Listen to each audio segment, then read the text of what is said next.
For years, the high-resolution mirrorless camera market has been a battlefield of compromises. You want insane megapixels? You sacrifice speed. Do you want world-class autofocus? You sacrifice dynamic range. You want a cinematic video? You buy a completely different camera. The industry told us we could not have it all in one body. But Nikon just stepped up to the plate, looked the entire camera industry dead in the eyes, and completely flipped the script. The sleeping giant has officially awakened, and they have brought an absolute monster to the front lines. This is the Nikon Z7 III, and it is not just an upgrade. It is an extinction-level event for the competition. If you are a landscape photographer, a high-end portrait shooter, a commercial studio professional, or a hybrid creator who demands nothing short of visual perfection, you need to stop whatever you are doing and listen very closely. Because what Nikon has engineered inside this compact, weather-sealed magnesium alloy body is going to make you question every piece of gear you currently own. Today, we are stripping away the marketing fluff. We are diving deep into the absolute bleeding edge of imaging technology to uncover exactly why the Nikon Z7 III is the most dangerous camera on the market right now, and why Sony and Canon executives are currently losing sleep. Let us start with the heart and soul of this machine, the sensor.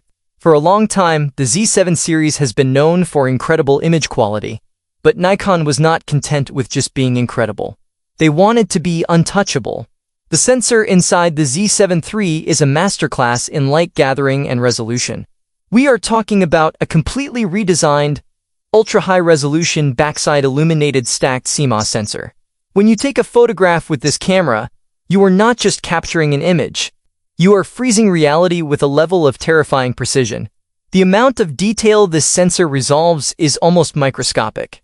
You can take a wide-angle shot of a sprawling mountain range, bring it into Lightroom, zoom in 200%, and literally count the pine needles on a tree a mile away.